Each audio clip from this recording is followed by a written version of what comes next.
Hello, friends. This is Scott coming at you again.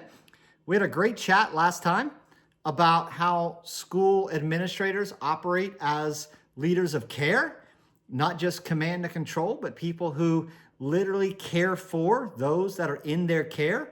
That's something that's really close to my heart, something that's really close to the work I do, whether it's in one-on-one coaching or group coaching or keynotes or even the work I do as a school leader, to try to make sure that everybody in my care is seen and heard and valued and valuable, that they know they're appreciated, they know they're respected, they know that they matter.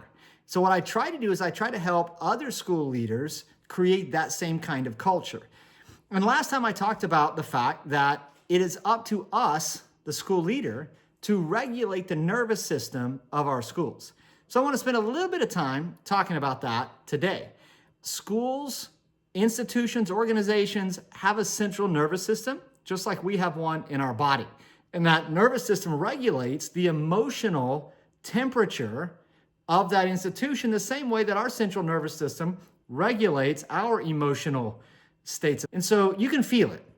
You walk into a given school, sometimes there's energy and excitement and enthusiasm and optimism. You walk into a classroom, kids are learning, great teaching's going on, everybody's excited, things are spilling out into the hallways, conversations are happening around the lunch table. You can just feel that energy. You go into other places, other schools, other hallways, other lunchrooms, other classrooms, and people are feeling burnt out, they're feeling exhausted, they're feeling weary, they're feeling overwhelmed. There's a sense of chaos and disorder that's happening there. It just doesn't feel healthy. It doesn't feel right. And that's because what you're really sensing as you walk in the halls and the classrooms and the spaces of that school is the central nervous system expressing itself. And so what I want to talk about is how the leaders, whether it's the classroom teacher or specifically the work I do is with school leaders, how the school leader can regulate the nervous system of the learning community. Because here's what I'm convinced of. What the leader feels, the building feels. What the leader feels, the building feels. And that's because when we look at neurobiology and we look at psychology, we recognize that there's this thing going on called emotional contagion. And what it simply means is this. The emotions that we have, especially if we're in a position of leadership, are contagious to the others in that environment. So if I walk in and I'm upset and I'm frustrated and I'm overwhelmed and I'm having a hard day, those emotions, they get expressed, even if it's subconsciously, even if it's at the mirror neuron level, they get expressed to those in the building. If I'm a teacher in a classroom and I'm feeling those same kind of emotions, the students pick up on that, and vice versa. If the students are expressing that, the teacher can carry that as well. The research is very clear on all of that. And I just want to invite school leaders to think about your work isn't just budget. It's not just scheduling. It's not just logistics. It's not just facilities and faculty. It's not just department meetings. It's not just parent phone calls, but that the deep work, the work you do at the deep root level really is to try as best as you can to bring a sense of peace and calm and safety into your school environment. One of the questions I ask at the school that I lead in our faculty reviews is this very important question. Do you feel psychologically safe here? And the answer to that tells me a lot about the work I need to do as the school leader.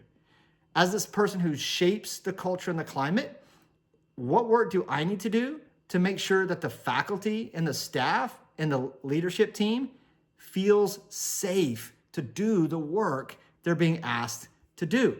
Because we know that when safety is present, whether it's for us personally or an institution or organization, there's greater risk-taking, there's greater collaboration, there's greater innovation, there's greater expression of one's authentic self.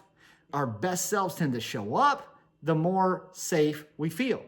When we feel threatened, our sense of control goes out the window. We begin to enter into just survival mode.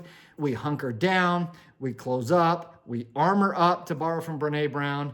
And when we feel absolutely overwhelmed This is when we shut down and we feel burnt out, we feel exhausted, we feel depleted.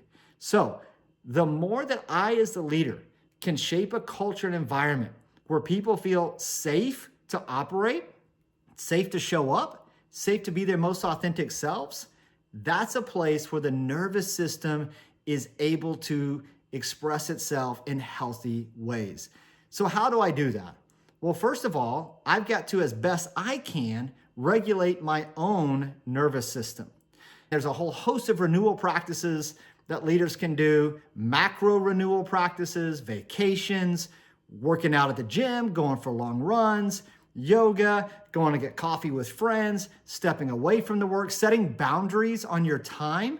One of the things that I have done that has been crucial to my leadership as the person who sets the mood and the tone is to tell my faculty, to our parents, after this time at night, I don't answer emails or phone calls unless something is on fire. And I hold to that. Protecting boundaries, setting those boundaries around your own personal sacred space. Spending time in community with others, with friends, with family, with other leaders, with people that you can trust. That's taking care of my own self.